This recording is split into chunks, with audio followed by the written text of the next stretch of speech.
Buenas tardes a todos.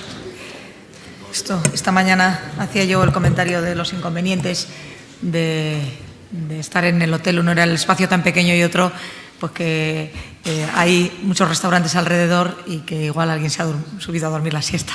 Pero bueno, yo creo que tenemos un quórum suficiente y vamos a dar comienzo a la primera sesión de la tarde.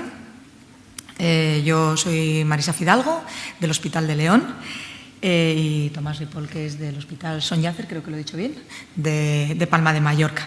Y tenemos dos partes. Esta primera pues voy a empezar yo a moderarla y luego continuará Tomás. Antes de empezar, decir que pues realmente en nuestra actividad diaria lo primero que hay que decidir es cuando implantamos dispositivos es el modo de estimulación, si se refiere a la estimulación cardíaca, y la mayoría de nuestros pacientes, creo, si mal no recuerdo, Marta, corrígeme, digo por el registro, que más del 50% de los pacientes tienen edad superior a 80 años. Esos son datos, me parece, de la última publicación a finales del año 2016. Así que es un grupo de pacientes en los cuales el poner uno u otro dispositivo tiene ventajas e inconvenientes y es un grupo de población importante. Yo creo que los ponentes que hemos elegido nos van a ayudar muchísimo a la hora de tomar decisiones y aunque tienen que defender temas completamente dispares, yo estoy seguro que conociéndolos vamos a estar de acuerdo con lo que ellos decidan y entre ellos seguro que tomarán decisiones muy similares. Así que, si os parece, empezamos con la doctora Marta Pombo, del Hospital Costa del Sol de Marbella, que nos va a defender que la estimulación bicameral en sujetos de edad avanzada es obligada, por supuesto, siempre y cuando no estén en fibrilación auricular, entiendo. Hola, buenas tardes. Quería, en primer lugar, agradecer al comité organizador la invitación a participar en esta mesa en la que efectivamente vamos a hablar sobre la estimulación bicameral versus monocameral en sujetos de edad avanzada.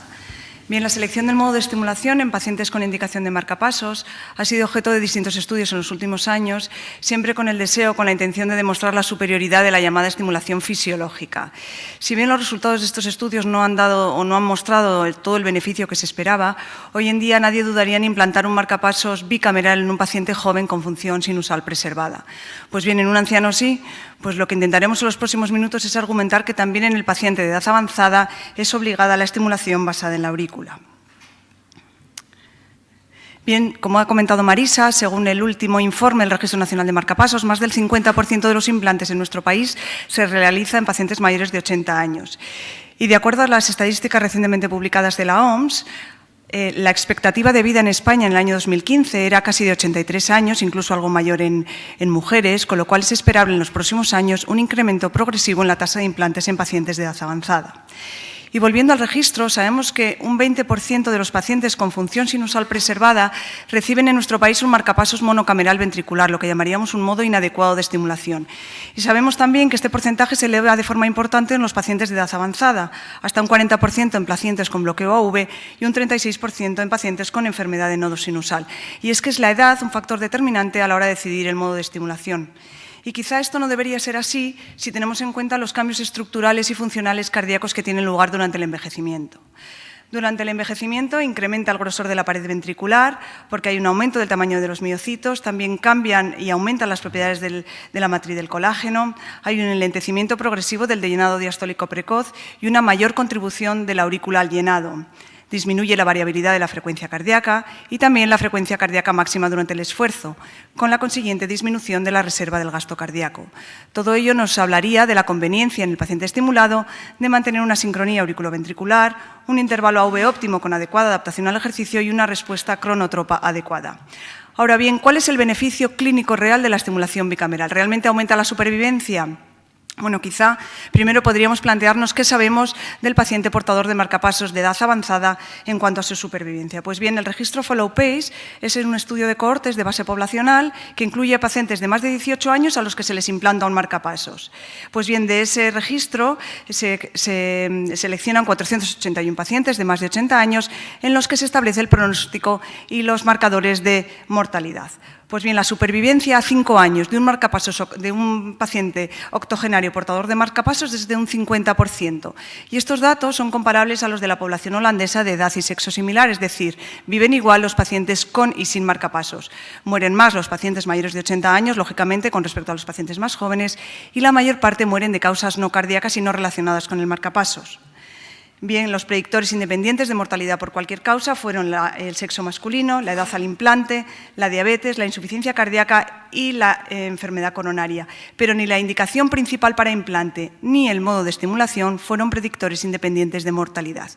Y esto está de acuerdo en consenso con los resultados de los ensayos clínicos aleatorizados que han comparado la estimulación llamada fisiológica o basada en la aurícula frente a la estimulación monocameral. Hay que decir que en estos estudios la población anciana está bien representada, ya que oscila la edad media de estos estudios entre los 73 años del estudio canadiense y los casi 80 años del estudio británico. Pues bien, de estos estudios, excepto el estudio danés, que incluía un brazo de estimulación exclusivamente auricular, el resto no mostraron beneficio en supervivencia con la estimulación bicameral. Ahora bien, quizá el prolongar la supervivencia no debe ser el objetivo prioritario en los pacientes ancianos, y sí la calidad de vida relacionada con la salud, entendida como la percepción de bienestar o de salud general o estado funcional.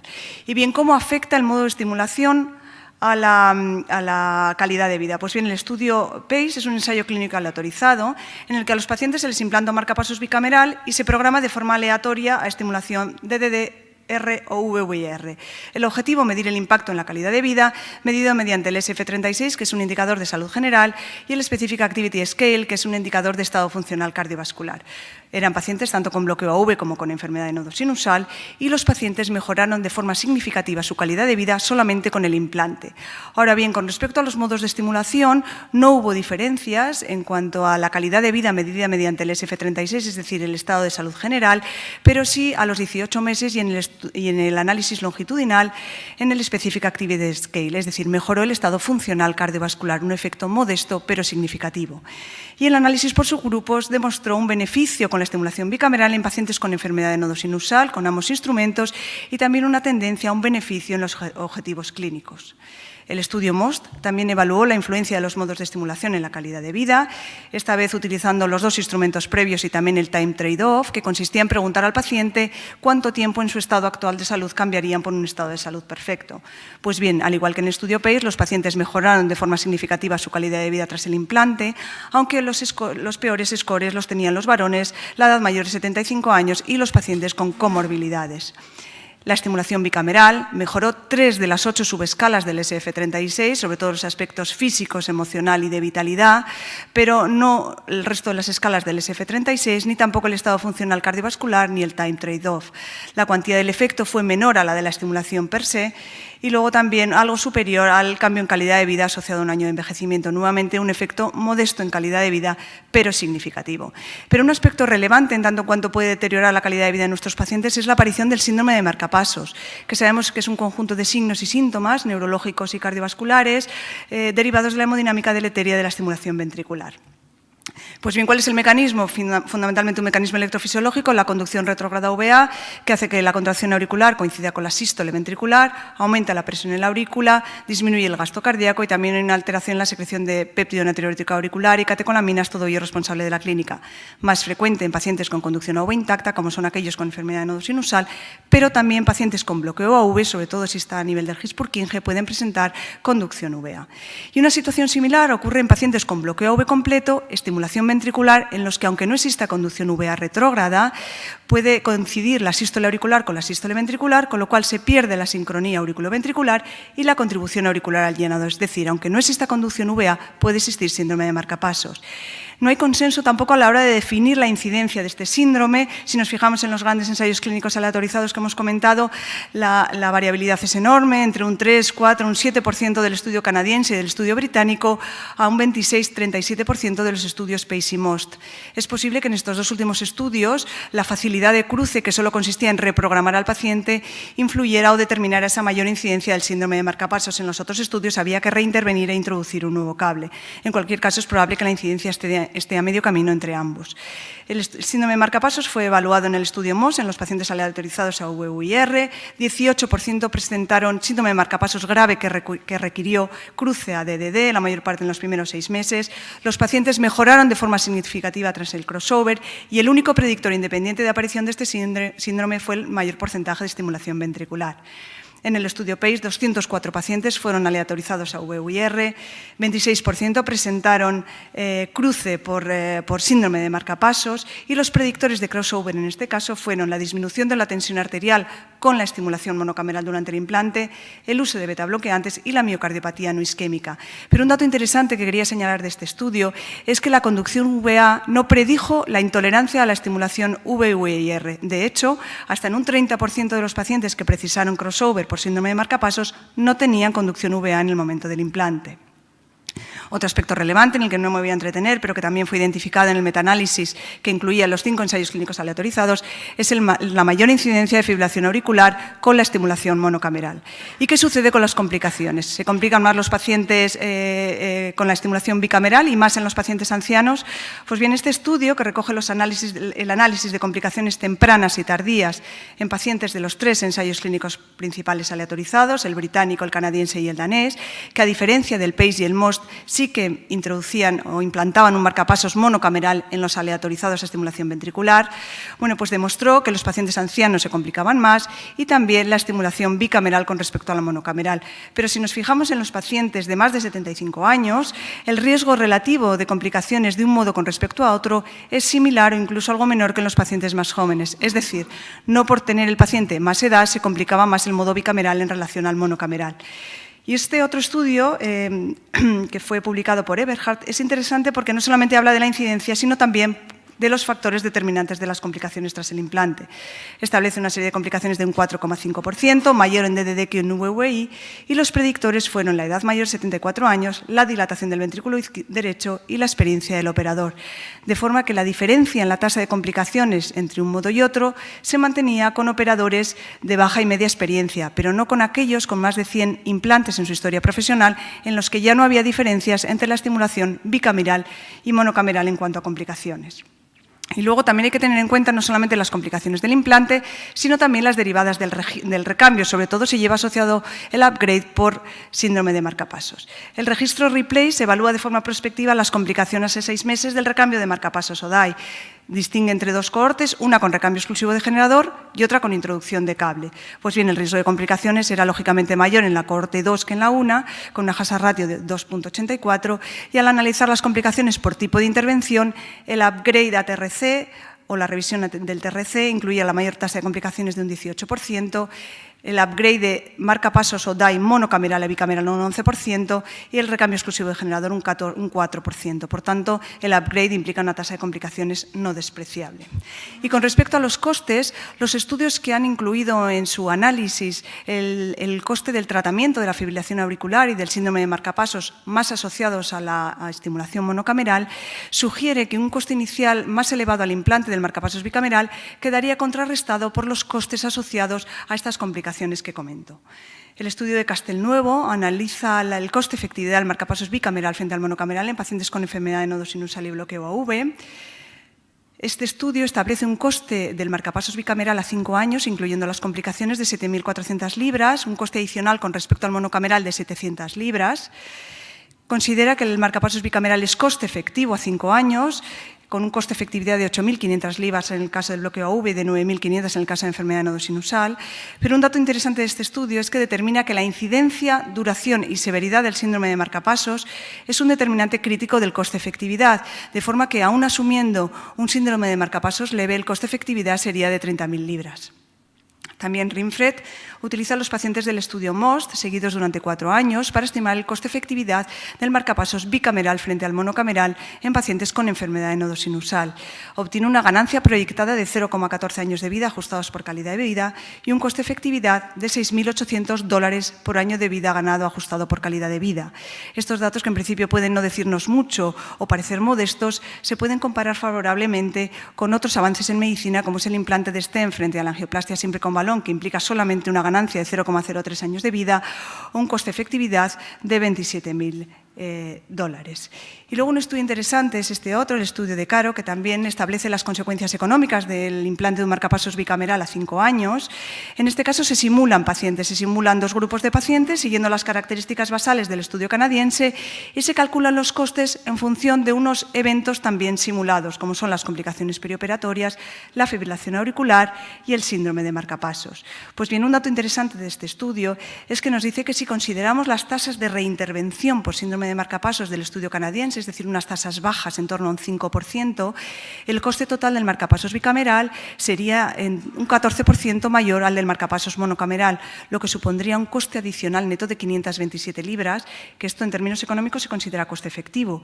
Pero si consideramos las tasas de upgrade del estudio PACE o el estudio MOS, que estaban en torno a un 15, 20, 25%, realmente el coste adicional del marcapasos bicameral era prácticamente nulo. Pero insisto, incluso con tasas bajas de síndrome de marcapasos, el marcapasos bicameral es coste efectivo. Y para terminar, yo diría que el modo de DD en pacientes ancianos es obligado porque la estimulación bicameral mejora moderadamente la calidad de vida, especialmente en pacientes con enfermedad de nodo sinusal, porque evita el síndrome de marcapasos, que sabemos que es un síndrome de incidencia incierta, difícil de predecir y fácilmente evitable con la introducción de un cable auricular, porque el marcapasos bicameral reduce la incidencia de fibrilación auricular, porque la tasa de complicaciones perioperatorias en ancianos es similar con ambos modos de estimulación en manos expertas y el upgrade implica una tasa de complicaciones no despreciable, porque el marcapasos bicameral es coste efectivo y porque hasta el momento no hay evidencia que apoye un manejo diferente de los modos de estimulación en población anciana. Y de hecho, el consenso de expertos publicado en el 2012 nos dice que las únicas condiciones en las que podríamos no implantar un marcapasos bicameral serían las comorbilidades que puedan afectar el pronóstico y limitar la supervivencia de los pacientes, o en aquellos casos con dificultades técnicas en las que realmente puede aumentar el riesgo si nosotros introducimos un cable auricular. Pero la edad no figura entre los criterios para no implantar un marcapasos bicameral. Y no quería terminar la charla sin plantear estas preguntas, que qué serían o cuáles serían los resultados hoy de los ensayos clínicos aleatorizados que han comparado la estimulación fisiológica con la estimulación monocameral ventricular, si contáramos con lo que contamos hoy, que son los sitios alternativos de estimulación, los algoritmos que reducen y minimizan la estimulación ventricular. Hay que tener en cuenta que es posible que el beneficio posible de la sincronía auriculoventricular mantenida con la estimulación bicameral pueda haberse contrarrestado con el efecto deleterio de la estimulación en ápex de ventrículo derecho a largo plazo. También contamos con el empleo sistemático de electrodos de fijación activa en elevado porcentaje de casos, que puede reducir la incidencia de dislocación, con el manejo perioperatorio actual de medicación antiagregante y antibioterapia y con la monitorización remota, que permite la detección precoz de eventos e el inicio temprano de terapia. De hecho, los marcapasos bicamerales nos permitirían la detección precoz de fibrilación auricular subclínica y el inicio de anticoagulación oral, que aunque es una estrategia que está aún en estudio, puede probablemente reducir la incidencia de ictus. En cualquier caso, la selección del modo de estimulación no debe estar basada en la edad, sino en el estado de salud, la calidad de vida y la expectativa de vida de nuestros pacientes. Y eso es todo. Muchas gracias. Gracias, Marta. Gracias, Marta, por ajustarte al tiempo y por la excelente exposición. Vamos a ver el otro punto de vista. El doctor Javier Chimeno, del Hospital Virgen de la Concha de Zamora, nos va a hacer una revisión, estoy segura que igual de extensa, y acerca de que la estimulación bicameral en sujetos de edad avanzada es innecesaria. Yo quiero recordar, me gusta mucho esta frase de Campoamor, la de nada es verdad ni es mentira, sino que todo va a depender del cristal con que se mira, y estoy segura de que eso es lo que vamos a ver ahora. Bueno, en primer lugar, buenas tardes a todos. Gracias por asistir a estas horas tan intempestivas, a la organización por invitarme y, bueno, Marta, casi me convences. Realmente, más que innecesaria, yo lo que quería transmitirle a todos ustedes es que, más que necesaria, es que no es obligado en todos los pacientes, sobre todo en pacientes de edad avanzada y en muchos de ellos. Por supuesto que puede ser el modo de estimulación preferente y, de hecho, así lo utilizo en mi centro de trabajo, pero no creo que sea obligado simplemente por los beneficios que vamos a ver ahora. La doctora Pombo ya nos ha hablado del beneficio hemodinámico que supone la optimización del intervalo AV o la presencia de sincronía auriculoventricular, evitar el síndrome de marcapasos. Bueno, esas son las noticias, como dice Wyoming, y ahora les voy a contar yo la verdad. Y la verdad es que el modo de estimulación preferido para la mayoría tanto para el bloqueo AV como la disfunción del nódulo sinusal es la estimulación bicameral. Eso es innegable y no lo podemos decir lo contrario. La realidad es que sí que tenemos otras alternativas. Esas otras alternativas están ahí porque hay alternativas que son más baratas en términos económicos, que no perjudican sustancialmente ni los síntomas ni el pronóstico de nuestros pacientes cuando aplicamos estas medidas. Y yo he hecho en falta en las guías europeas, lo que viene recogido en las guías en el consenso americano, de incluso en la disfunción sinusal para pacientes en los que espero que el porcentaje de estimulación va a ser bajo o que tiene una comorbilidad muy elevada con una esperanza de vida limitada, he hecho en falta el poder incluso implantar un marcapasos monocameral del ventrículo derecho a determinado subgrupo de pacientes, por supuesto no a todos. Y cuando me planteo poner un marcapasos bicameral, sobre todo a una persona de edad avanzada, desde lo que estamos hablando, que es un implante, como hemos visto, que tiene más complicaciones, que son dispositivos más complejos, que son más caros, siempre tenemos que buscar dos objetivos y no muchos más. Disminuir la morbimortalidad de mi paciente o que el paciente obtenga un beneficio sintomático. Y así en los primeros estudios que aparecieron no randomizados, se vio que cuando se comparaba la estimulación, en este caso fisiológica, AI frente a VVI, por ejemplo, esos pacientes asignados a la rama de VVI, que no estaban asignados porque eran unos estudios observacionales, tenían un aumento de la mortalidad, un aumento de ictus e incluso un aumento de la fibrilación auricular. Pero la realidad es que esos estudios tenían sesgos de selección claros, por ejemplo, en la edad del paciente, en el que se había asignado claramente la estimulación fisiológica a pacientes que estaban con una capacidad vital y con una situación basal mucho mejor. Entonces, ese aumento de la mortalidad que se asociaba a los marcapasos VVI o ese aumento de la incidencia de ictus, en general, son beneficios que se asignaron a la estimulación fisiológica bicameral, pero que claramente se sobreestimaron. Y así en los estudios randomizados, lo que nos han enseñado, lo primero es que si ponemos un marcapasos monocameral a un paciente anciano, no aumenta la mortalidad. En el estudio UK-PACE o UK-PACE, que era un estudio randomizado con 2020 pacientes de edad avanzada, fijaros que la media de edad era en torno a 80 años, y en los que el motivo del implante era por bloqueo AV, el objetivo primario era la mortalidad total, que había unos endpoints secundarios que veremos ahora mismo, pero la realidad es que a 5 años de seguimiento, los pacientes que habían sido aleatorizados a la estimulación ventricular aislada no tenían un aumento de la mortalidad, ni de mortalidad global, ni de mortalidad de causa cardiovascular tampoco. Pero esa ausencia de beneficio de la estimulación bicameral en lo que a mortalidad se refiere no era exclusivo de pacientes con bloqueo AV. Y así en el estudio CTOP, que englobaba, en este estudio canadiense, que englobaba tanto pacientes con disfunción sinusal como con bloqueo AV, la realidad es que eran unos resultados similares. La estimulación ventricular, los pacientes aleatorizados a estimulación ventricular no tenían un aumento de la mortalidad en un seguimiento a 4 años. Pero es que tampoco ocurría en pacientes en los que el implante era por disfunción sinusal aislada, que parece que podrían ser los pacientes menos beneficiosos, que se puede obtener menos beneficio. Y así en el estudio MOS, con más de 2.000 pacientes, y en el que el objetivo primario era también muerte o ictus no fatal, en 3 años de seguimiento no se objetivó un aumento tampoco de la mortalidad ni del endpoint combinado, aunque sí que es verdad, como en esta gráfica, que después de ajustes estadísticos sí que se veía en pacientes con disfunción sinusal que aumentaba este endpoint combinado de hospitalización, insuficiencia cardíaca, por insuficiencia cardíaca, ictus o muerte. Y si cogemos todos estos estudios randomizados, como en el metaanálisis que se publicó en el año 2006 en Circulation, se objetivan resultados similares, que con los pacientes asignados a estimulación bicameral con respecto a los pacientes VVI no tienen un aumento de la mortalidad. Y la conclusión de este estudio es que al menos la estimulación ventricular es un modo legítimo que no podemos, digamos, despreciar en cierto subgrupo de pacientes. Es que es un modo de estimulación que puede ser válido para determinados subgrupos. ¿Pero qué ocurre con respecto a la fibrilación auricular? Es indudable, ya lo hemos visto con la doctora Pombo, que la estimulación ventricular, sobre todo en pacientes en los que el implante es por disfunción sinusal, aumenta la incidencia de aparición de fibrilación auricular, cosa que también se vio en este metaanálisis. Pero, ¿en todos los pacientes? Bueno, pues sobre todo en los pacientes, como se vio en este metaanálisis, en este estudio de subgrupos en los pacientes, con el que el motivo del implante era disfunción sinusal. Y también se veía, es verdad, una tendencia estadística que era significativa en este caso límite hacia la reducción de ictus. Pero, por ejemplo, en el estudio UCAPACE, que era por bloqueo AV, no hubo una incidencia mayor de fibrilación auricular en los pacientes asignados a la estimulación del ventrículo derecho aislada, como tampoco en ese mismo estudio tenían un aumento de la incidencia de ictus o tromboembolismo. Y tan siquiera se obtuvo un beneficio en lo que respecta a insuficiencia cardíaca.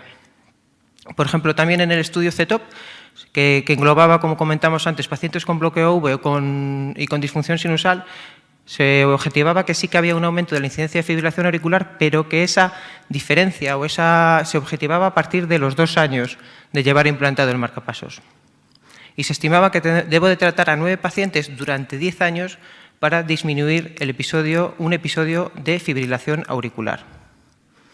Pero realmente, ¿qué implicaciones tiene la aparición de la fibrilación auricular? Porque aparece fibrilación auricular, van a estar los pacientes más sintomáticos, empeora su pronóstico. Y eso se vio también, como hemos visto con el estudio del PACE, con 407 pacientes en los que el motivo del implante era tanto por bloqueo AV por disfunción sinusal, y que, como dijo antes la doctora Pombo, el objetivo primario era una valoración de la escala SF36, que ya sabéis que tiene distintos subescalas en las que se valora la capacidad de ejercicio, la situación basal, el estado de salud percibido por el paciente. La realidad es que los pacientes que se asignaron al grupo VVI tenían más incidencia de fibrilación auricular, que sobre todo era en pacientes, los predictores eran el tener fibrilación auricular previa al implante o el motivo del implante por disfunción sinusal, como hemos visto hasta ahora. Pero cuando al paciente se le ofrecía hacer las escalas, realmente los pacientes que desarrollaban fibrilación auricular no tenían una calidad de vida percibida con respecto a los que no lo habían desarrollado. Y las conclusiones del estudio es que aunque los pacientes con disfunción sinusal desarrollaban más fibrilación auricular, la realidad es que ese desarrollo de fibrilación auricular que no empeoraba su pronóstico tenía un significado incierto. Pero lo que sí que también hemos visto con respecto a las complicaciones es que los pacientes a los que ponemos un marcapasos bicameral es más complejo y tienen más complicaciones. Y los pacientes ancianos también tienen más complicaciones. Y ahora sí estamos hablando de pacientes mayores de 70, 75 años y a los que nos estamos planteando ponerle un marcapasos bicameral. Así, los mayores de 75 años, con respecto a menores de 75 años, tienen un aumento de incidencia de complicaciones que es estadísticamente significativo. Y cuando planteamos poner un marcapasos monocameral o un marcapasos bicameral, en el estudio canadiense, en el CEPTOP, se vio que tenían más del doble de complicaciones, sobre todo derivadas de dislocación del electrodo auricular. Y esto mismo, recogido en el metaanálisis que se publicó en el Circulation, se vio que los pacientes a los que se aleatorizaba, o que recogían, perdón, todos los pacientes que habían recogido estimulación bicameral tenían más del doble de incidencia de complicaciones, o cerca del doble, sobre todo también a expensas de dislocación de electrodo y una complicación que es muy temida y muy importante, como es la infección del marcapasos. En conclusión, los pacientes ancianos a los que le ponemos un marcapasos tienen más complicaciones que los pacientes jóvenes. Cuando nos planteamos poner un marcapasos a una persona de edad avanzada, tenemos que saberlo. Pero es que además, si le ponemos un bicameral, también aumentamos un poquito el riesgo de marcapasos. Pero, como hemos visto, ¿cuál es el pronóstico de estos pacientes de edad avanzada? Esto es como el vaso medio lleno y el vaso medio vacío. Este es el mismo seguimiento, el follow pace que vimos, y la realidad es que en el seguimiento a 5 años han fallecido más del 50% de los pacientes. Y otra cosa que se vio en este estudio es lo mismo que lo hemos hablado hasta ahora, que los pacientes que recibían un marcapasos VVI en general no tenían un peor pronóstico que los que recibían un marcapasos bicameral. Pero, por otro lado, la realidad es que ¿creemos que están representados los pacientes que vemos en el día a día en nuestros estudios? Pues fijaros, estos son los criterios de exclusión de los 4 estudios randomizados más importantes, y en los que se recoge enfermedad concurrente grave, es decir, se excluían a pacientes con un cáncer de próstata, por ejemplo, que vemos muy frecuentemente. Se excluían pacientes en los que se consideraba que tenían una esperanza de vida de menos de 2 años. ¿Cuántos de nuestros pacientes ancianos, mayores, consideramos que tienen esas expectativas de vida? O que tenían deterioro cognitivo o con movilidad reducida. la realidad es que estos criterios de inclusión por lo menos ocupan el 40% de los pacientes a los que yo le pongo un marcapasos de más de 80 años. Y eso yo creo que es el motivo por lo que, como hemos visto, y voy a ir muy rápido, el 40% de los pacientes con bloqueo AV a los que se le pone un marcapasos en España es un marcapasos con estimulación ventricular aislada. Aunque esto me chirría más, que es en la disfunción sinusal, que un 40% de los mayores de 80 años con disfunción sinusal todavía siguen recibiendo un marcapasos con estimulación ventricular aislada, que curiosamente no está ni recogido en las guías. Por eso dejaba yo esa nota al principio de que creo que por lo menos debe ser con una indicación con un nivel de evidencia 2B. Pero es que tenemos que tener en cuenta que se nos viene encima, porque ya sabéis, esto es una proyección que hizo el INE, que hasta el 2064, evidentemente, el paradigma ha cambiado de los marcapasos y va a cambiar en lo que se refiere a estimulación, que va a ser sin cables, pero la población española va a decrecer en ese periodo y probablemente la esperanza de vida aumente, de tal forma que la pirámide de población, si ahora el grupo más prevalente o con más individuos es en torno a los 30-50 años, dentro de 40-50 años vamos a tener el triple, quizá el triple de personas de mayores de 80 años. Y eso, ahora que empezamos a hacer gestión, podemos debatir lo de coste-efectividad también, pues es una de las cosas que tendremos que tener en cuenta al futuro. Y por último, pues les pongo aquí mi último paciente para que, si alguien no está de acuerdo, por favor que me lo diga, que era el abuelo de un gran amigo mío, íntimo amigo mío, con 85 años y con un deterioro cognitivo muy importante y que tenía una disfunción sinusal, realmente no sé si sintomática o no, pero había presentado una caída, vimos una pausa de 6 segundos y decidí ponerle un marcapasos monocameral porque la verdad es que la calidad de vida del paciente era bastante limitada. En conclusión, la estimulación bicameral con respecto a la estimulación ventricular aislada mejora la calidad de vida y capacidad de ejercicio, eso es innegable, pero no en todos los pacientes. Esos pacientes con una movilidad muy reducida, no mejora la supervivencia, no está relacionada con disminución de la insuficiencia cardíaca, hospitalizaciones y de una forma muy marginal con la incidencia de ACVs. Aumenta la incidencia de fibrilación auricular, pero sobre todo en pacientes en los que la indicación es por disfunción sinusal y sin que eso realmente implique un deterioro significativo de la calidad de vida o del pronóstico del paciente, y que al menos la sensación que tengo es que es una alternativa perfectamente válida y en muchos casos de elección para determinados pacientes de edad avanzada con comorbilidad importante, sobre todo cuando la indicación es por bloqueo AV y en los que no espero un síndrome de marcapasos. Y como decía Voltaire y una maestra mía, es que a veces lo mejor es enemigo de lo bueno y esa búsqueda de la perfección nos puede hacer perder eficiencia y calidad. Muchas gracias.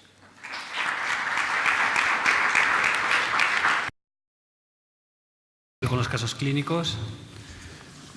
Tenemos 3 casos clínicos en situaciones complejas y abordajes especiales en estimulación cardíaca. El primero lo presenta el doctor Joaquín Fernández de la Concha, del Hospital Infanta Cristina de Badajoz, y se titula Implante de dispositivos en sujetos con obstrucción del sistema venoso.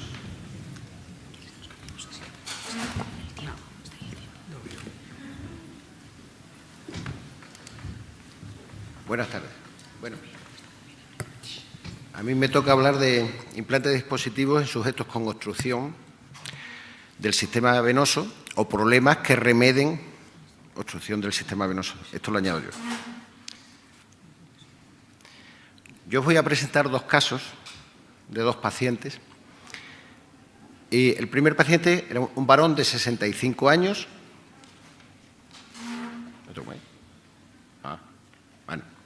Que en julio de 2006 es remitido desde las consultas de primaria a la consulta de cardiología general por presentar un bloqueo de rama izquierda.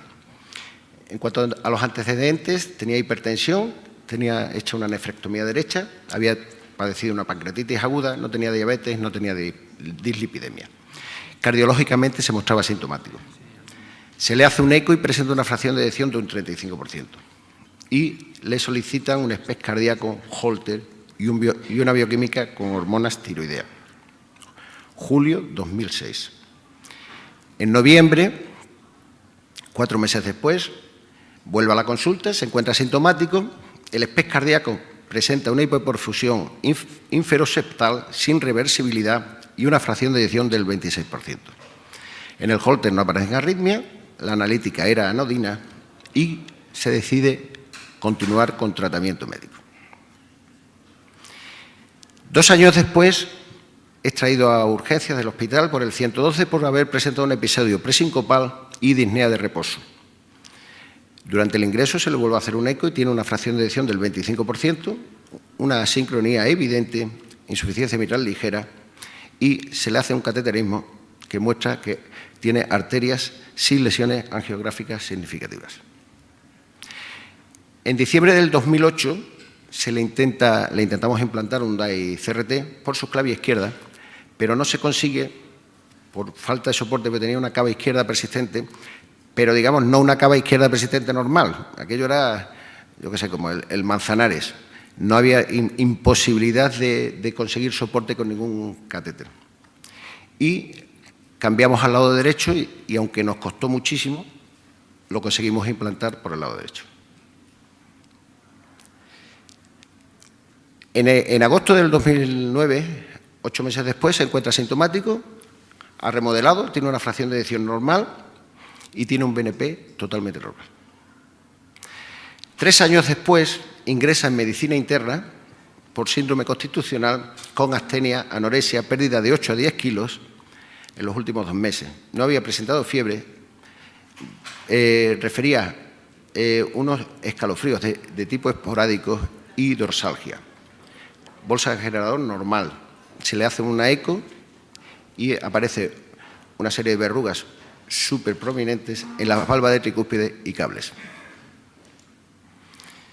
Entre abril y junio del 2012, que estuvo ingresado, pues se le trata con antibiótico y tal, le hacemos la extracción completa del sistema por vía percutánea y se hace un nuevo implante con éxito de un DAI-CRT.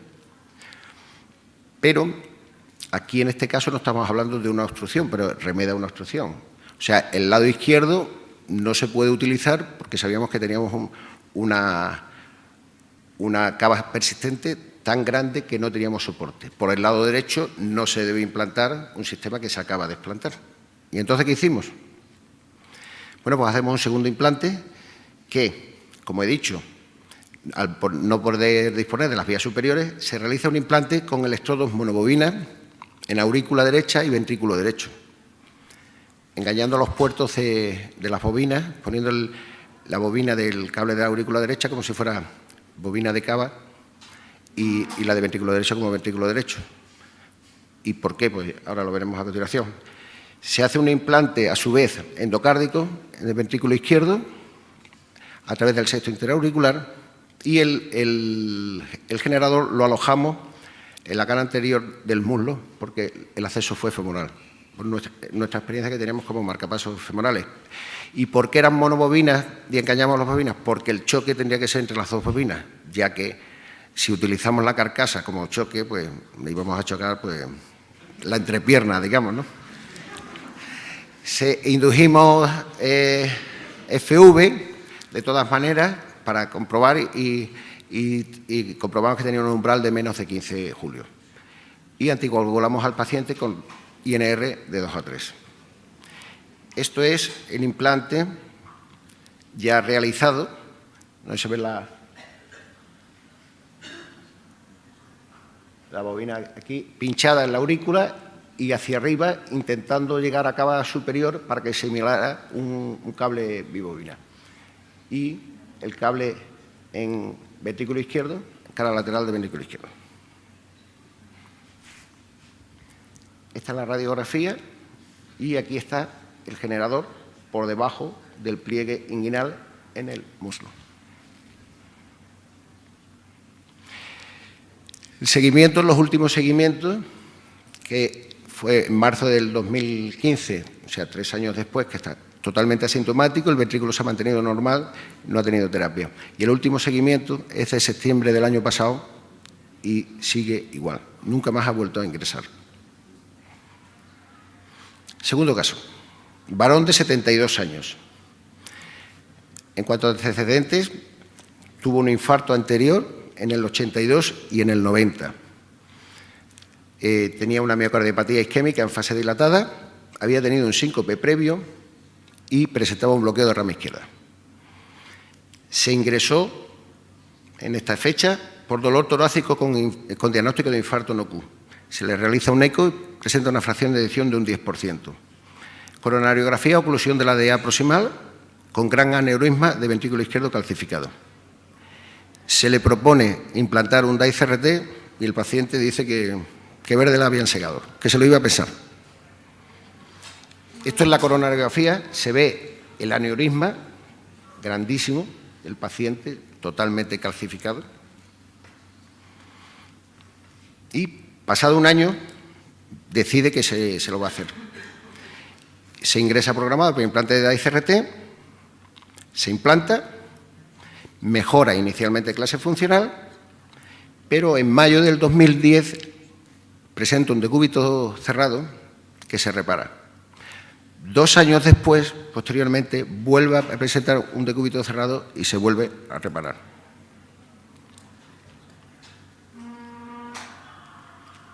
Esto es cómo había quedado. Pongo la imagen del ventrículo izquierdo para que veamos posteriormente cómo había quedado en la cara lateral, aunque era una zona aneurismática, pero ahora os explicaré por qué lo pongo.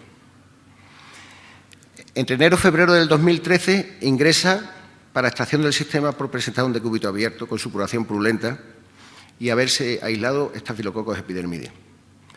Le hacemos la extracción completa del sistema y se envía a la unidad coronaria. Cuando le hacemos la extracción del sistema, pues pensamos, pues este hombre, como tiene el aneurisma calcificado, le pusimos un DAI-CRT en su tiempo, pero ahora le ponemos un DAI-VR y tan fresco. Pero ¿cuál fue la sorpresa?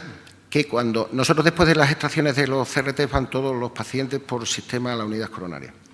Y menos mal que este fue, ¿no?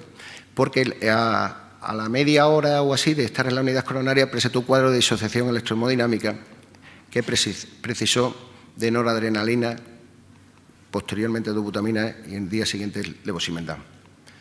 Bueno, pues entonces decidimos, este se ha ido abajo. Cuando le hemos quitado el CRT, pues le tenemos que poner otro CRT. Entonces, le intentamos implantar otro CRT por el lado derecho y no conseguimos canalizar seno coronario, pues no sabemos si habría ocluido, tendría una estenosis significativa o no conseguimos. Y, acabando el procedimiento, vuelve a hacer otro episodio de disociación electrohemodinámica que lo conseguimos sacar también con noradrenalina. Entonces había que ponerle un reciclo, porque con noradrenalina no se iba a ir a su casa, obviamente, ¿no? Le implantamos, por tanto, decimos implantar un nuevo DAI-CRT, ponemos por el lado derecho cables de aurícula y ventrículo derecho y hacemos un endocárdico de ventrículo izquierdo mediante transectal de septo interventricular.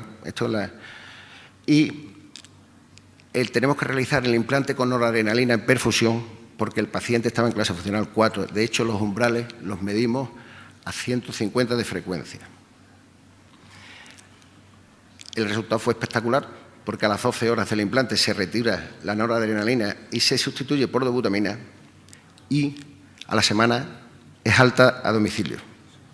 Esto fue hace 4 años y pico, 4 años. El paciente nunca más ha vuelto a ingresar por insuficiencia cardíaca, ni por nada. Entonces, aquí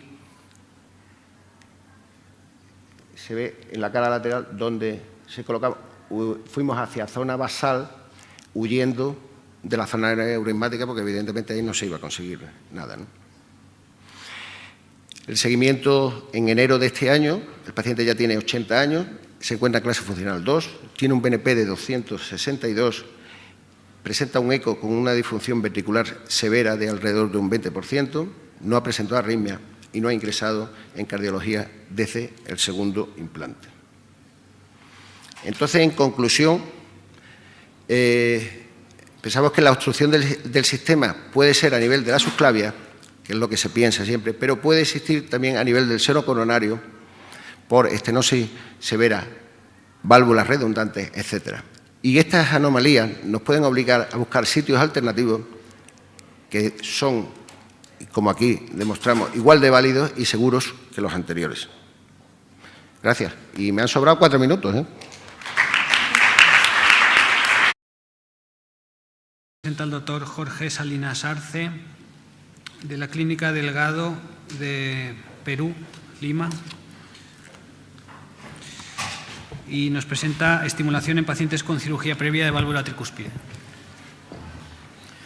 Bueno, muy buenas tardes con todos ustedes. Para mí es muy grato poder participar en este evento. Han pasado ya 10 años desde que terminé mi formación de electrofisiología en el Clínico San Carlos de Madrid. Y aunque vuelvo todos los años por aquí, siempre es muy placentero encontrarme con buenos amigos y disfrutar de la comida española, casi tan buena como la peruana. Estimulación cardíaca en pacientes con cirugía previa de la válvula tricúspide. Debo confesar que es un tema muchísimo más interesante de lo que pensé en principio y me he permitido la licencia de hacer algunos cambios en el formato de presentación. Pirro es uno de los generales más connotados y conocidos de la época antigua. 100 años antes de Cristo puso en jaque al Imperio Romano. De hecho, luego de la batalla de Asculum estuvo a punto de invadir la ciudad de Roma. Sin embargo, al atardecer, notó que había perdido la mitad de sus generales y la mitad de su ejército, y pronunció una frase bastante célebre: otra victoria como esta y volveré solo a casa. Implantar un dispositivo de estimulación cardíaca a través de una válvula tricúspide con una cirugía previa ¿es una victoria pírrica? Para tratar de responder esta pregunta les planteo la siguiente agenda. ¿La estimulación cardíaca en este tipo de pacientes es un problema o es una exageración? ¿La estimulación transvalvular en realidad vale la pena correr estos riesgos? ¿Es el seno coronario una alternativa real y eficiente y algunas estrategias prácticas que nos permitan disminuir un poco los riesgos? A nuestra generación nos ha tocado vivir el incremento progresivo y en realidad poco medible de lo que es la cirugía de la válvula tricúspide. Pero estas cirugías tienen algunas particularidades, se asocian a una mortalidad que no es nada despreciable. Por otro lado, nunca van aisladas o en la mayoría de los casos están relacionadas con cirugías de la válvula aórtica y de la válvula mitral. Y por otro lado también ha ido cambiando nuestro enfoque. No todo es cambio valvular, hay reparación y en especial utilizando estrategias cada vez menos agresivas o cuando se opta por la estimulación o el recambio valvular utilizando válvulas biológicas. Sin embargo, en la gran mayoría de los casos, la complicación más frecuente o importante es el daño del sistema normal de la conducción, el bloqueo auriculoventricular. Esto ha hecho de que tengamos un grupo de pacientes con una especial necesidad de estimulación cardíaca, estimulación que si no se hace influye sobre la morbimortalidad de este grupo de pacientes. A primera vista entonces surge la posibilidad de utilizar los electrodos epicárdicos. Sí, siempre va a depender de quién ponga estos electrodos y cómo sea el protocolo de cada institución, pero el consenso hace ver que los electrodos epicárdicos se asocian a un fallo de esta estimulación en un determinado tiempo de seguimiento. Sea dislocación, umbrales elevados, fractura de los electrodos, el uso de esto y de asumir que hay la necesidad de una cirugía adicional involucra mayores riesgos.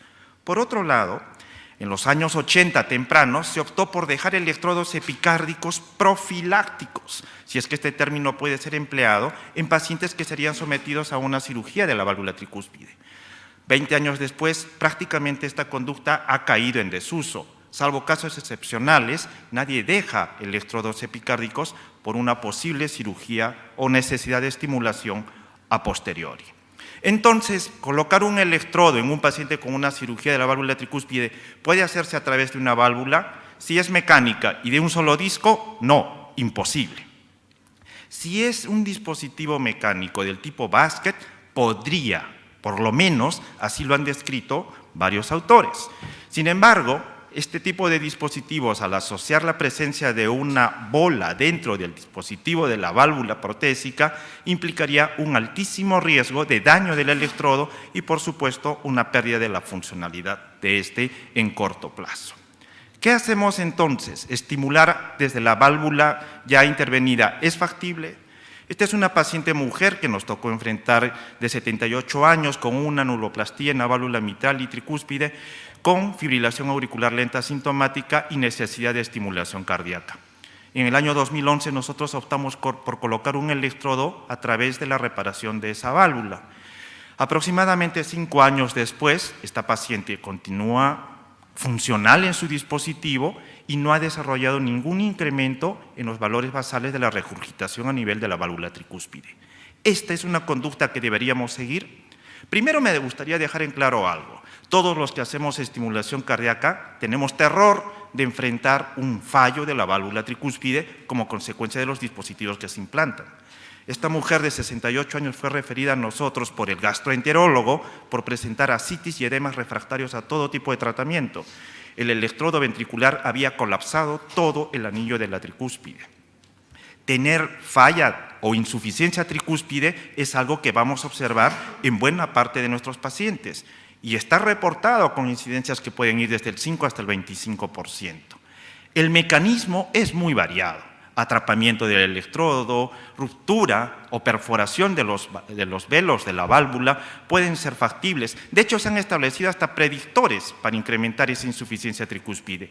Pero los electrodos de estimulación podrían ser considerados como un factor predisponente para agravar este grado de insuficiencia.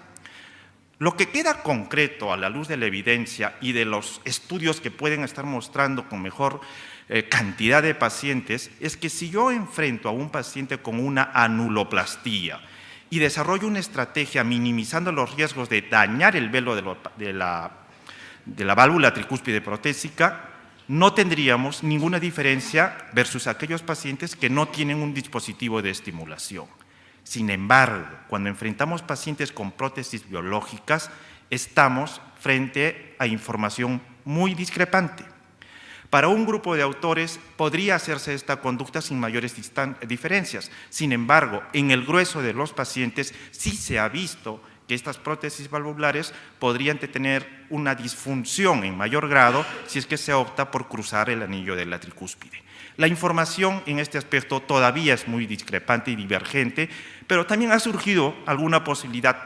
Algunos autores lo mencionan, que estos aparatos valvulares biológicos podrían ser, entre comillas, más resistentes al daño por el uso de los electrodos.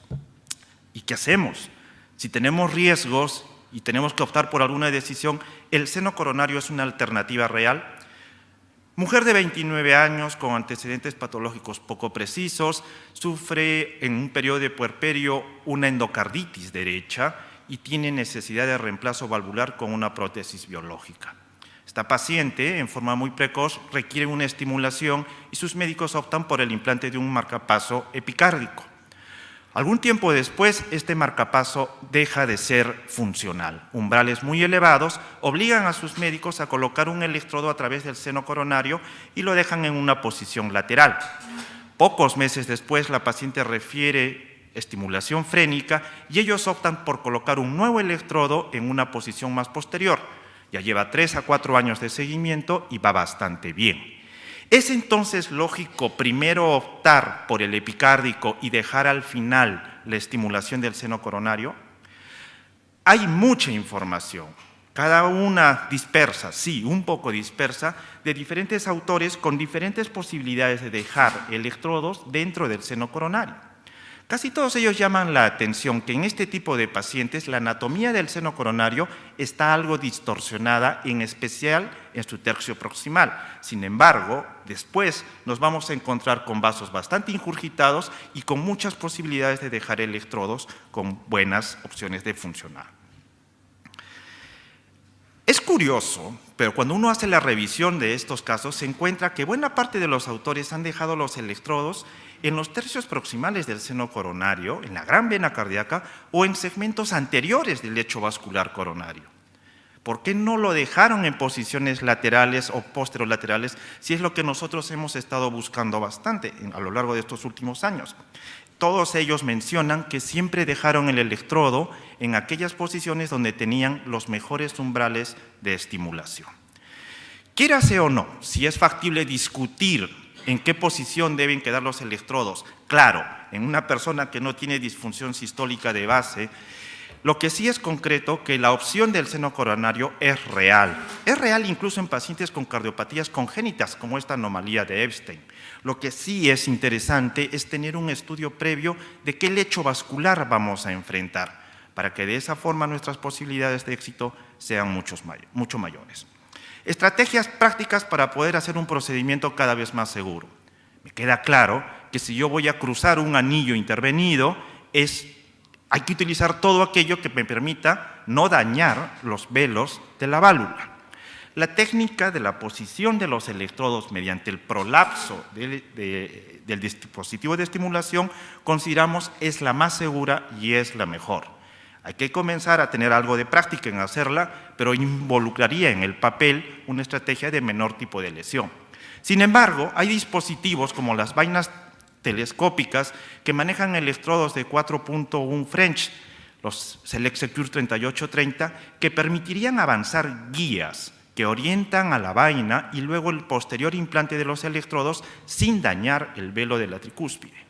Nosotros tenemos una serie de 6 pacientes con seguimiento ya de 6 años mínimo, en el cual ninguno de nuestros pacientes ha tenido un incremento de los niveles de la falla de esta válvula. Hay también ya información que ha logrado comparar el uso de estos electrodos de 4.1 French versus los electrodos de 5 a 7 French. Y lo que ha quedado hasta el momento claro es que en este tipo de estrategia la presencia o empeoramiento de la disfunción valvular tricúspide es mucho menor. ¿Hay casos difíciles y complejos? Sí. ¿Hay decisiones individualizadas? También. El grupo del doctor Molina describe 4 pacientes con seguimientos ya prolongados en los cuales han conservado un electrodo ya implantado para luego intervenir sobre la válvula tricúspide. Ellos colocaron los dispositivos de corrección sobre los electrodos sin tener daño de esta estructura. Claro, ellos mismos se preguntan algo, ¿y qué pasa si tenemos que retirar estos electrodos? Va a ser una situación muy compleja que el doctor Molina debería enfrentar, no nosotros. Bueno, sin embargo, también hay decisiones difíciles que tomar. Por ejemplo, el grupo del doctor Sierra y el doctor Rubio no tuvieron acceso vascular coronario a través del seno coronario. No encontraron zonas.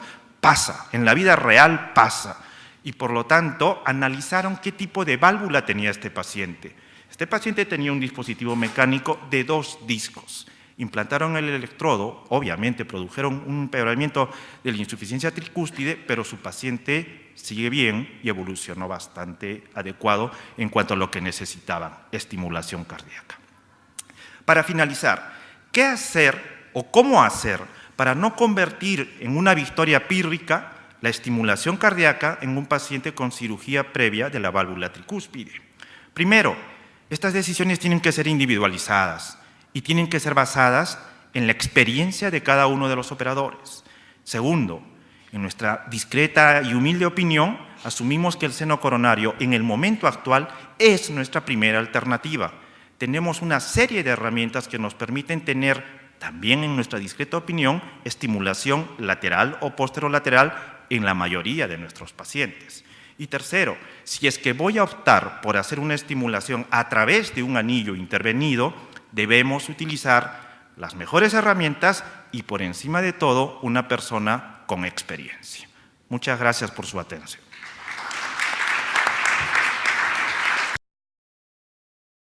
Ponente, doctor Víctor Castro, del Hospital Universitario Puerta de Hierro de Madrid, que nos presenta un caso sobre uso de sistemas de navegación en el implante de dispositivos. Bueno, pues buenas tardes a todos. Muchísimas gracias al Comité Científico por la invitación. Y mientras se va cargando esto, lo primero deciros que cuando recibí la propuesta de la ponencia dije, ostras, pero si yo no tengo experiencia en esto. Así que es verdad que no partía de cero, porque en mi grupo, Jorge Toquero en particular, pues hace como 10 años, cuando yo era residente, pues hizo una serie de implantes de resin cross con naves, con aquel naves de aquella época. Así que de cero no partía.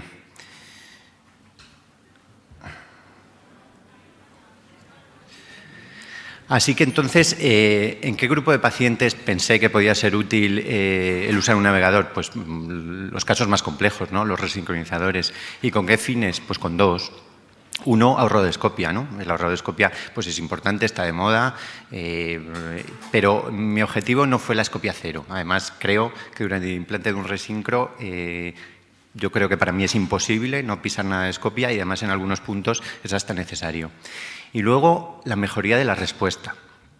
Entonces, sabemos que dependiendo de los parámetros que usemos de remodelado o de endpoints clínicos, ya sean duros o sean blandos, pues tenemos hasta de un 20 a un 50% de pacientes que no responden, ¿no?, a la terapia de resincronización.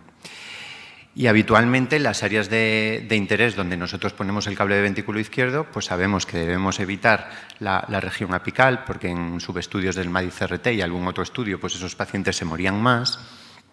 Y entonces solemos alejar el cable en la región basal o en la región media, y en una oblicua izquierda nos vamos a esta región, ¿no?, a esta región mágica, que es lo que habéis comentado antes, la región lateral o la región posterolateral. Pero esto, que es bastante verdad en pacientes con bloqueo de rama izquierda, fijaros que la mayoría de los segmentos más retrasados se encuentran en esa zona, sí que hay un pequeño porcentaje de pacientes que no, fijaros, hay un porcentaje que la zona más retrasada está en la región anterior, otros que están en una región posterior pura, otros que están en una zona más apical. Y si te vas a los pacientes que no tienen bloqueo de rama izquierda, todo esto es mucho más heterogéneo y los porcentajes suben en esas zonas que no son tradicionalmente de interés. ¿Y es importante el retraso? Pues el retraso mecánico sabemos que sí, el eléctrico no tanto, no tenemos tanta información, pero el mecánico sí. Y este es el estudio Target. Y si os acordáis, en el estudio Target, donde se les hacía una eco y se medía por speckle tracking cuál era el segmento más tardío desde el punto de vista mecánico y que además era viable, los pacientes que se implantaban según estrategia Target pues remodelaban mejor que aquellos en los que el implante era ciego, ¿no? Y si además el electrodo de ventrículo izquierdo quedaba en la zona más retrasada, esos pacientes se morían menos y respondían mejor desde el punto de vista clínico que aquellos en los que el electrodo quedaba en una zona adyacente y, por supuesto, en una zona remota. O sea, que el retraso mecánico, desde luego, que sí que parece importante, ¿no?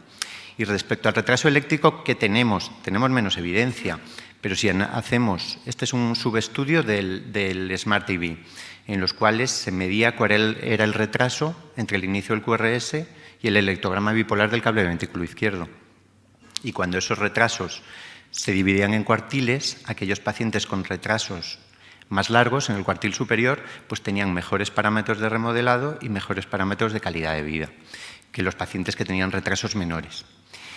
Y esto es verdad, y esto es otro estudio que lo que analiza, tiene un seguimiento más largo y analiza endpoints clínicos, esto es verdad para pacientes con bloqueo de rama izquierda y para pacientes que no tienen bloqueo de rama izquierda. Y dice, oye, a mí déjame de tonterías que yo lo implanto donde tenga la vena más gorda y la vena mejor y la vena más lateral. Pero fijaros, este es un estudio pequeño, es verdad, en los cuales se les hacía un mapa de activación de las venas del seno coronario, lo hacía un operador, luego se iba y se lavaba otro que era ciego, ¿no?, a los resultados de eso. Entonces se veía que en el grupo A, que es aquellos pacientes con bloqueo de rama izquierda puro, solo se implantaba el electrodo de ventrículo izquierdo en el segmento más tardío en el 18% de los enfermos. Y casi en la mitad de los enfermos se implantaba en una vena que no era la más tardía. Y en los pacientes en los que se les hacía un upgrade, en ningún paciente, eran pacientes con estimulación ventricular derecha, en ningún paciente se ponía en el segmento más retardado y más o menos lo mismo, tirar una moneda a cara o cruz, más o menos en la mitad de los pacientes se ponía en la vena más retardada. Bueno, pues con todo esto, como introducción, os voy a contar, dije yo, pues bueno, vamos a por ello, ya que tengo esta presentación, vamos a hacer una serie de pacientes a los que le vamos a poner resincro con el E-Site Precision, ¿vale? Que sabéis que es un sistema de localización de cualquier electrodo catéter dentro de las cavidades cardíacas que se basa en una serie de campos eléctricos de impedancia que se producen por parches que se le pone al cuerpo del enfermo, ¿no? Y entonces, ¿cómo hacíamos el procedimiento? Lo primero que haces es poner los parches del Precision exactamente igual que haríamos en un procedimiento de ablación, parches en la cara anterior, en la cara posterior, y luego las conexiones. Claro, necesitamos muchas conexiones porque necesitamos muchos catéteres. Conexiones para el ventrículo derecho, para la aurícula derecha, para un catéter de ablación, que en este caso yo lo que usé es un Mariner para crear la geometría cardíaca. Para una guía especial, que ahora os cuento un poco cómo es, que es con la que se hace el mapa de activación dentro de las ramas del seno coronario, y para el catéter, que en este caso era un cuadripolar y por eso lleva cuatro conexiones, ¿vale? Si fuera un bipolar, pues 2 conexiones.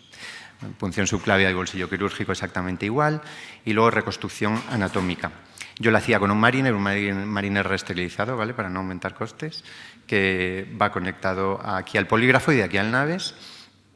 Y entonces creamos la geometría pues de la cava superior, de la aurícula derecha, del ventrículo derecho, a la vez vamos viendo las señales.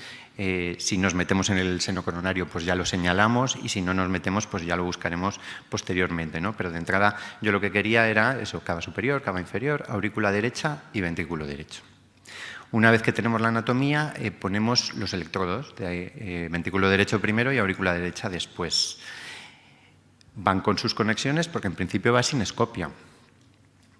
Entonces aquí veis que el electrodo de ventrículo derecho está ya posicionado en el ápex y estamos poniendo el electrodo de aurícula derecha. Yo pongo fijación activa, o sea que para sacar la hélice piso rayo. O sea que quiero decir que para mí no es un pecado pisar rayo, ¿vale? Y luego veis los tiempos de escopia. Después, ¿qué hacemos? Pues con el catéter Mariner buscamos el seno coronario. Aquí veis la oblicua izquierda, veis el catéter que viene de ventrículo derecho a aurícula derecha y ahora se va a meter por aquí al seno coronario. ¿Veis? Ya tenemos canalizado el seno coronario y avanzamos catéter guía. El implante es con catéter guía.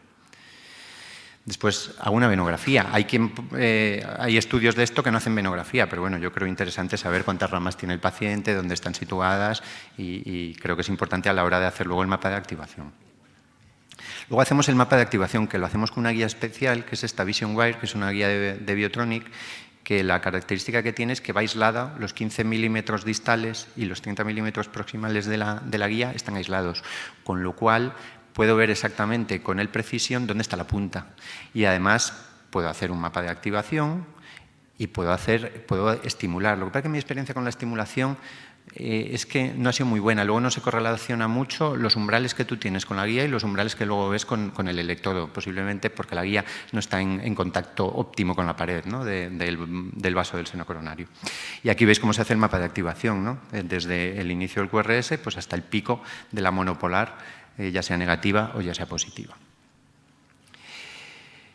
¿Con la guía qué hacemos? Pues con la guía, aquí veis la puntita de la guía, que bien lo ve el navegador, y hacemos un mapa anatómico a la vez que hacemos un mapa de activación. El vídeo está puesto el mapa anatómico primero y el de activación después, pero bueno, es a la vez, ¿no? Aquí tenemos el cuerpo principal del seno coronario, una rama posterior lateral. Aquí ahora se mete a una rama más anterior, la interventricular anterior. Y así completaríamos el mapa anatómico y a la vez hacemos el mapa de activación. Entonces, ¿el mapa de activación cómo se hace? Pues desde el inicio del QRS hasta el pico de la monopolar de la guía, y se aplica un código de colores exactamente igual que en un procedimiento de ablación, ¿no? Lo blanco y rojo es lo más precoz. Fijaros aquí, la interventricular anterior es muy precoz, por tanto no es una rama de interés. Aquí nos estamos metiendo en una rama posterior lateral, que es un poquito más tardía que la interventricular anterior, pero no es demasiado tardía. Aquí es una descendente posterior precoz, que es muy precoz desde el punto de vista eléctrico, y nos queda esta rama lateral, que ahora se va a meter la guía y veréis que es pues, la rama más tardía y, por tanto, la rama de interés, siempre que tengas buenos umbrales, claro. Ya os digo que en los primeros casos sí que intentaba estimular con la guía para ya saber un poco de antemano qué nos íbamos a encontrar después, pero no hay una buena correlación, ¿vale? Con lo cual lo dejé de hacer. Veis que se está metiendo en esa rama lateral y lo pinta de color azul, de color morado, porque es lo más tardío, ¿vale? Entonces, ¿dónde sería el punto de mayor interés? Este segmento. Fijaros que con el Precision cogemos un montón de puntos y de forma automática, ¿no? Con lo cual el mapeo, esto está acelerado este vídeo, no sé si de rápido, pero bueno, el mapeo, luego veis los tiempos. Y por último, pues avanzamos el electrodo de ventrículo izquierdo a la rama que consideramos que es la más óptima, ¿no? Para la respuesta del enfermo.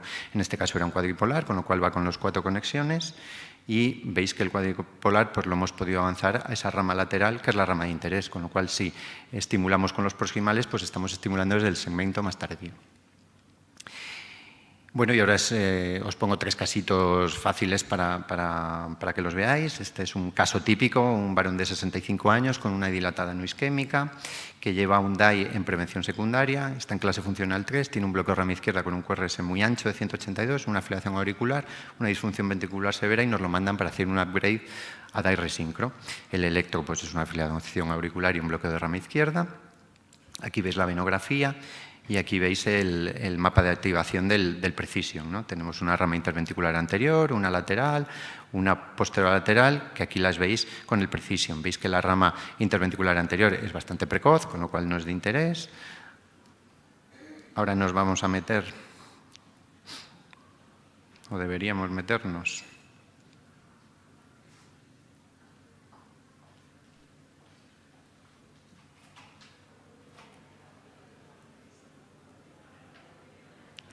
Pues no sé por qué se queda el vídeo. Bueno, pero os lo cuento. Luego teníamos esta rama descendente posterior, que también era bastante precoz, y teníamos esta rama lateral, que era la más tardía. ¿Vale? Y entonces allí es donde quedó, aquí veis el código de colores, ¿no? Precoz, más tardía, pero no tanto como esta. Y el electrodo de ventrículo izquierdo pues lo alojamos en esta rama. ¿Vale? El electro con el que se fue al alta, pues bastante bueno para el enfermo, ¿no? Una R muy positiva en V1, un complejo Q en D1, o sea, un electro interesante. No sé decir, porque todo esto es de los últimos 2 meses, ¿vale? Todos estos casos, pero probablemente vaya bien este enfermo, ¿no? Este es un varón de 82 años de edad que le operaron hace años de una prótesis biológica aórtica y bypass aortocoronario, que en el 2015 tiene una endocarditis, le hacen un David mitral aórtico, sale en bloqueo completo, le ponen un marcapasos bicameral y con la evolución hace un deterioro severo de la fracción de eyección y dependencia de pacing, ¿no? Con lo cual nos lo mandan para hacer un upgrade a marca resincro. Este es el electobasal, que es un ritmo de marcapasos en DDD. Aquí os enseño la venografía y el mapa de activación del seno coronario. Aquí hemos quitado el ventrículo para que se vean mejor las ramas, ¿no? Entonces tenemos una rama anterior, una lateral y una descendente posterior precoz. La rama anterior, nuevamente, es la más precoz, la rama lateral es bastante tardía y la descendente posterior me parece que no nos lo va a enseñar tampoco.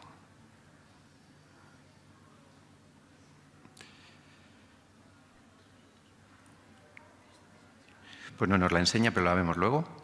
Fijaros, era también, aquí la tenéis, bastante precoz, ¿vale? Entonces, el electrodo, ¿dónde lo alojamos? Aquí, en esta rama lateral, que era la zona de mayor interés, ¿no? Y el último caso, ya termino, un varón... ¿Esos que me pasan? No, me quedan 3 minutos, ¿no?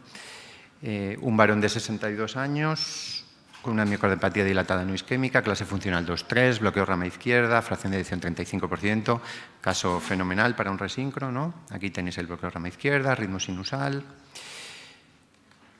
Aquí tenéis la venografía. Este es el mismo caso que os he puesto antes, ¿eh? Entonces, en la venografía tenemos 4 ramas, la anterior, la lateral, una posterolateral o posterior y una posterior precoz, donde, si os acordáis, la rama de interés era esta rama lateral. Y ahí es donde quedó alojado el electrodo. Aquí tenéis el electrodo de ventrículo izquierdo, el electrodo de ventrículo derecho y el electrodo de aurícula derecha. Tiempos, son 8 enfermos, o sea que quiero decir, pero estos son los tiempos que yo creo que son interesantes. Tiempo en hacer el mapa, 8 minutos, en poner el cable de ventrículo derecho, 4 minutos, cable de aurícula derecha, 5 minutos, implante de ventrículo izquierdo, sumando todo el tiempo de activación de la guía, más el implante del electrodo, 24 minutos, escopia, 10 minutos, ya os digo que piso, hago venografías, pero bueno, 10 minutos está bastante bien. Tiempo de procedimiento 95 minutos, y aquí sí que os tengo que decir que hay procedimientos de upgrade, con lo cual baja un poquito el tiempo. Y el QLV, o sea, la distancia desde el inicio del QRS hasta el electrograma bipolar de ventrículo izquierdo, 111 de media, lo cual está muy bien, ¿no? Porque es lo que buscamos. Entonces, ¿qué concluiría yo? Que el implante del resincro mediante el EnSite es factible, se puede hacer y además es seguro, no lleva más complicaciones. Que permites definir con exactitud cuál es la vena más tardía y cuál es el segmento más tardío. Ahora, que me encantaría tener un estudio target con esto, ¿no? Me gustaría tener un randomizado donde pues este tipo de intervención pues te lleve a mejor remodelado o a mejoría de endpoints clínicos, ¿vale? No quería terminar sin agradecer pues a los técnicos de Sant Llull y a Jaime en especial pues por el apoyo en los casos y en la elaboración del material y de los vídeos. Y nada, a mí me ha sobrado 50 segundos.